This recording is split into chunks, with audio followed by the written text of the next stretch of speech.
కాలం 10 ఏళ్ల కాలం వాళ్ళే పెంచారు, వాళ్ళే పోషించారు, ఇవన్నీ మాట్లాడుతుంటే కూడా మీరేం చేస్తున్నారు ఇప్పటి వరకు? ఇంకా స్టిల్ నాయకులనే కంట్రోల్ చేయకపోతే ప్రజలనేం కంట్రోల్ చేస్తారు?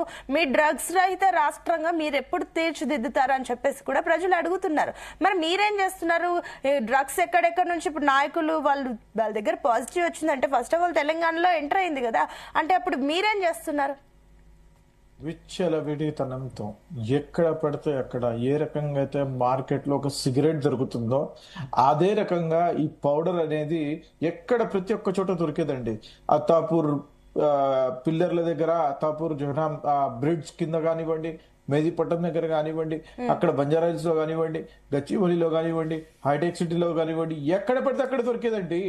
ఎక్కడ పడితే అక్కడ విచ్చలవిడితనం. ఇప్పుడు భయం జనాలకి తీసుకోవాలంటే భయపడుతున్నారు. మీకు తెలుసా ఈ విషయం? ఎంతమంది భయపడుతున్నారో తెలుసా?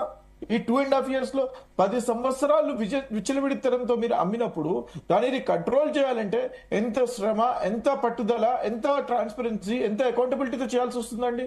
అంత ఈజీగా జరిగే ప్రక్రియనా? అది జరుగుతున్నప్పుడు కూడా అయినా సరే దొడ్డిదారిన వీళ్ళిపోయి సొంత ఫామ్ హౌస్లో వీళ్ళు మళ్ళీ తాగుతున్నారు, మళ్ళీ తీసుకుంటున్నారు. అయినా సరే వీరిని ఈయన హ్యాబిచువల్ అఫెండర్ అండి. మీరు చూస్తే ఒక్కసారి రోహిత్ రెడ్డి అనే వ్యక్తి ఈజ్ అ హ్యాబిచువల్ అఫెండర్. ఒక్కసారి కాదు పలుమార్లు ఆయన దొరకబట్టినాడు. అయినా సరే తప్పించుకుంటూ బయటపోతున్నాడు. కానీ ఈసారి మాత్రం పాజిటివ్ గా బయటపడ్డాడు. ఇంకొక వ్యక్తి ఎవరండి? ఇంకొక వ్యక్తి పుట్టా మహేష్ అనే వ్యక్తి. వారు తలసాని శ్రీనివాసరావుకి చుట్టరికం లేదా వారికి? అంటే ఆయన కూడా బీఆర్ఎస్ పార్టీకి డైరెక్ట్ గా ఇండైరెక్ట్ గా రిలేటెడ్ ఉన్నటువంటి వ్యక్తే కదా.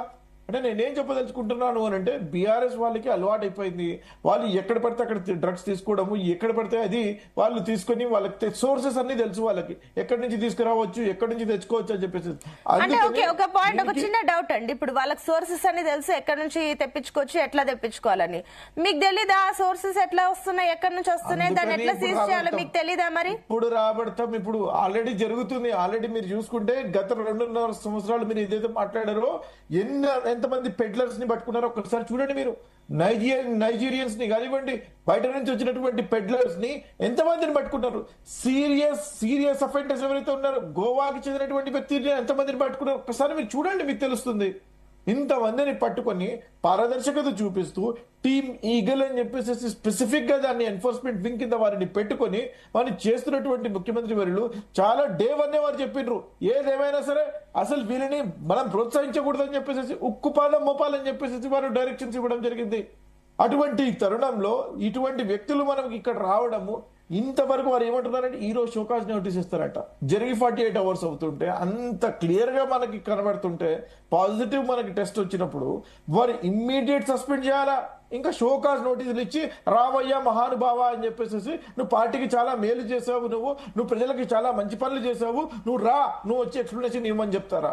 ఇంకా ఏం మాట్లాడతారండి చెప్పండి? ఏం మాట్లాడతారు చెప్పండి? మరి ఇంకా is there a reason that you need to ask? Prima facie కనబడడం లేదా? ప్రైమా ఫేసీ ఇంత క్లియర్ గా ప్రిలిమినరీ ఇన్ఫర్మేషన్ మీ చేతి ఫస్ట్ హ్యాండ్ ఇన్ఫర్మేషన్ మీ దగ్గర ఉన్నప్పుడు ఇంకా మీరు వారిని పిలిపించుకొని వాళ్ళు మాట్లాడతారంట. అటు పక్కనే టీడీపీ పార్టీ, అది ఆ పార్టీ గురించి మాట్లాడాల్సిన పనే లేదు. ఆ పని మారిన పార్టీ ఇంకా వారి ఇంకా సమాచారం కూడా ఇవ్వాలి. సిట్టింగ్ ఎంపీ ఆయన అయితే, సిట్టింగ్ ఎంపీ ఏం సమాధానం చెప్పాలో కూడా అర్థం కావట్లేదు వారికి ఏం సమాధానం చెప్పాలో కూడా అర్థం కాక వాళ్ళు they did not even give a press note కూడా ఇవ్వలేదు వాళ్ళు.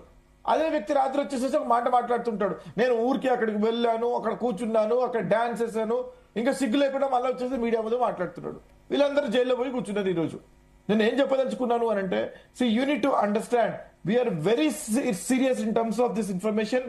మాకు ఏదైతే ఇన్ఫర్మేషన్ వచ్చిందో దీనిని చాలా సీరియస్ గా తీసుకొని police is investigating.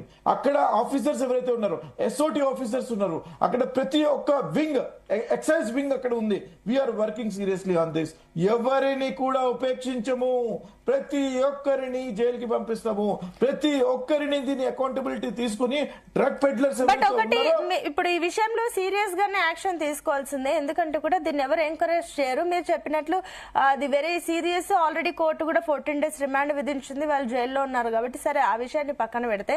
But okay, మీరు ఈ టైంలో సమావేశాలకి ముందు ఇప్పుడు డ్రగ్స్ అంశం ఏదైతే వచ్చిందో దీని గురించి మాట్లాడుతున్నారు, బానే ఉంది. బట్ మీరే కదా ఇందాక అన్నారు, అప్పుడు స్టార్టింగ్ లో అధికారంలోకి రాగానే రేవంత్ రెడ్డి ఈగల్ టీమ్ కానీ డ్రగ్స్ రహిత రాష్ట్రంగా కానీ ఏర్పాటు చేస్తామని చెప్పేసి ఇప్పుడు ఈ డ్రగ్స్ కేసు ఒకటి బయటకు వచ్చిందంటే ఇనిషియేటివ్ సరే అది వాళ్ళు బీఆర్ఎస్ ఇక్కడ వాళ్ళు వచ్చారా లేదా అని పక్కన పెట్టేస్తే ఫస్ట్ ఆఫ్ ఆల్ మీరు ఫెయిల్ అయిందైతే స్పష్టంగా కనిపిస్తుంది కదా. వాళ్ళు దొరికారంటే ఫస్ట్ మీరు వదిలారన్నట్టే కదా. you need to understand the network, how it operates. ఆ నెట్వర్క్ అదేదో సిమ్లా నుంచో గోవా నుంచో ఒక ఇంటర్ స్టేట్ లింక్ ఉంటుంది కదా, ఆ నెట్వర్క్ ద్వారానే వచ్చిందని చెప్పేసి క్లియర్ గా చెప్తున్నారు. మీరు ఎంత అంటే రోజు పోలీసులు ఎంత రోజు వర్క్ చేస్తున్నా సరే ఎన్సీఆర్బీ డేటా ప్రకారం ఇంకా క్రైమ్ అనేది జరగకూడదు. 100% ఉన్నప్పుడు ఒక క్రైమ్ జరిగినా సరే పోలీస్ మొత్తం ఫెయిల్ అయిందని చెప్పాలి. అంటే దొంగతనం చేసేటోడు ఏ రకంగానే దొంగతనం చేయడానికి ప్రయత్నిస్తూ ఉంటాడు. ఏ రకంగా అయినా సరే వాడు దొంగతనం చేసి ఏదో రకంగా వారు దాంట్లో నుంచి బయటపడాలని చూస్తూ ఉంటారు. క్రైమ్ అనేది ఏదో రకంగా చేయాలని అనుకుంటారు. It is a mentality, it is intention to do crime. అటువంటి వ్యక్తులు ఉన్నప్పుడు వాళ్ళని ఎంత పట్టుకుని ఎంత చేస్తున్నా సరే వారు ఏదో రకంగా పోతూ ఉంటారు. ఒక పాయింట్ అన్నారు కదా దత్తాత్రేయ గారు, అన్నారు అసెంబ్లీకి వచ్చే వాళ్ళందరికీ కూడా టెస్టులు చేయాలి, అందరికీ కూడా టెస్టులు చేస్తే బయటకు వస్తాయి విషయాలు అని చెప్పేసి ఒక మాట అన్నారు. కానీ నేనేమంటాను అని అంటే ఒకప్పుడు ఇంకో మహానుభావుడు కూడా అన్నాడు 6 అడుగుల బుల్లెట్ బయట వచ్చేసేసి వీరు డ్రంక్ అండ్ డ్రైవ్ టెస్ట్ మాదిరిగా వీళ్ళని నిర్వహించాలని చెప్పేసి వారికి అనుకూలంగా వారికి ఎప్పుడు పడితే అప్పుడు ఏం మాట్లాడాలో కూడా వారికి అర్థం కాదు. దొరికినప్పుడేమో ఈ రకంగా మాట్లాడతారు. నేనేమంటానంటే ఎప్పుడైతే పట్టుకున్నారో వీరి మీద సీరియస్ యాక్షన్ తీసుకున్నాడు. రిట్రిబ్యూటివ్, మనకు లాలో ఇట్ టాక్స్ అబౌట్ రిట్రిబ్యూటివ్ పనిష్మెంట్ అని అంటారండి. అంటే దానికి తగ్గట్టు పనిష్మెంట్ ఇచ్చినప్పుడు ఇంకొకడు క్రైమ్ చేయడానికి భయపడతాడు.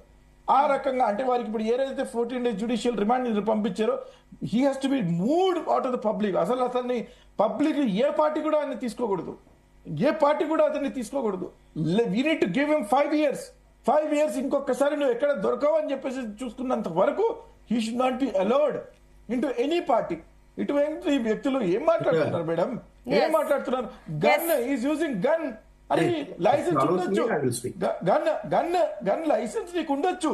గన్ లైసెన్స్ ఉన్నప్పుడు దాని గురించే మాట్లాడదామండి. ఒక నిమిషం దత్తాత్రేయ గారి దగ్గరికి వెళ్దాం. ఒక చిన్న